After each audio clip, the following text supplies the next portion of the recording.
gods now were being influenced by false teachers. A double whammy.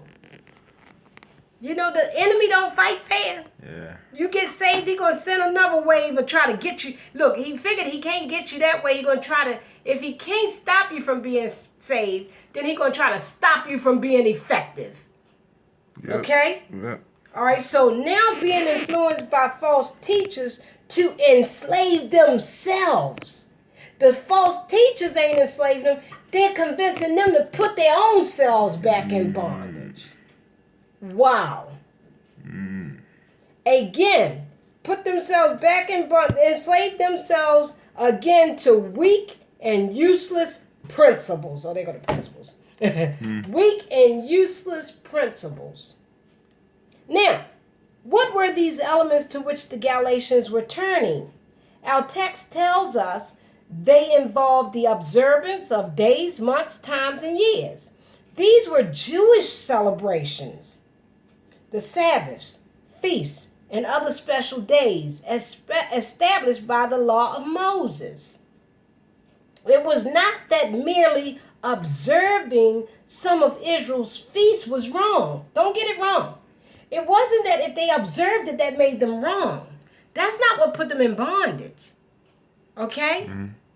Rather, it was the idea that such practices, which was the feast, the Sabbath, and special days, were required of believers to gain or maintain their acceptance by God.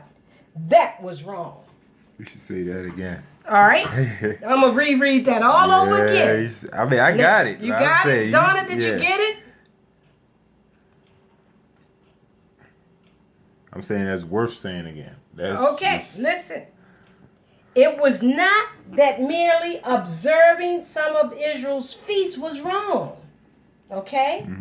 Rather, it was the idea that they was putting in their heads that such practices, those feasts and the Sabbath, keeping the Sabbath and the other special days, that these practices were required of believers to gain or to maintain their acceptance by God. That was wrong. Because your acceptance by God is through what? Faith. Faith plus what? Nothing else. This was replacing faith with legalistic practices.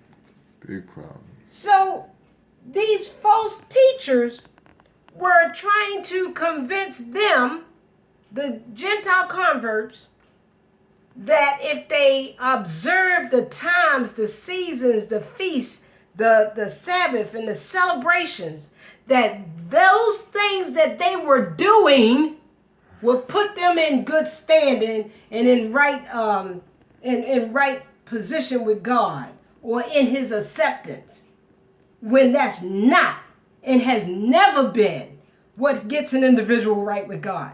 It has always been by faith. Even with Abraham, the Bible said Abraham believed God and it was accounted to him as what? Righteousness. And righteousness means what? Right standing with God. That's right. He believed. Your faith is nothing but believe, trust, and depend and rely on God. Yeah. Hallelujah. Hallelujah.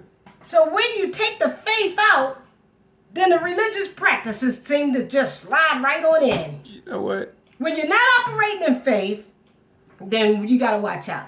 Because you might have slid like the Gentile converts here did, right into a legalistic practice. And see, that's why some of these churches have these programs religiously, because they're sliding in and out of faith. See, what the Bible said, without faith is what? It's impossible. It's impossible to please him. do Because it. he who comes to God must believe that he is. Yep. And that he is a rewarder of what? Them that diligently. Them that casually seek him? Diligence. No, them that diligently seek him. Yeah. When you seek God with your whole heart, he'll strategically send or place and put you where you need to be so that you can grow and learn. He'll take and move heaven and hell to get somebody to you, one of the fivefold ministry, to help you grow. Thank you, Lord. Those that hunger and thirst after righteousness shall be filled. What are you hungering for? Hallelujah. You know what? When you said take the faith out, I just thought about taking the word out of the sermons because faith cometh by hearing. That's right. And when they not preaching the word, the faith is clearly out. And the religion is all over the place. Yeah. That's why you can't get a move of the Holy Ghost. Because he's not going to move in that. Jesus. Hallelujah. Let's look at verse 11.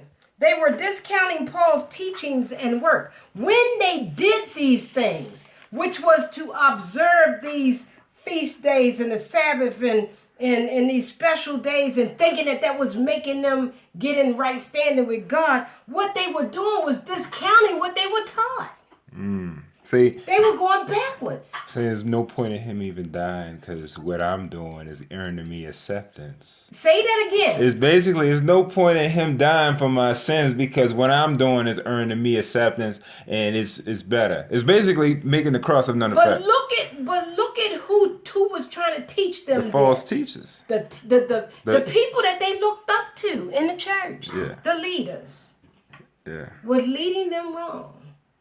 Yep. That's why it's so important for us to pray for the leaders of the church. Jesus. We have to pray. God said pray for those that are in positions over you. Yeah. Romans 13. I've had so many people come to me and complain about President Trump.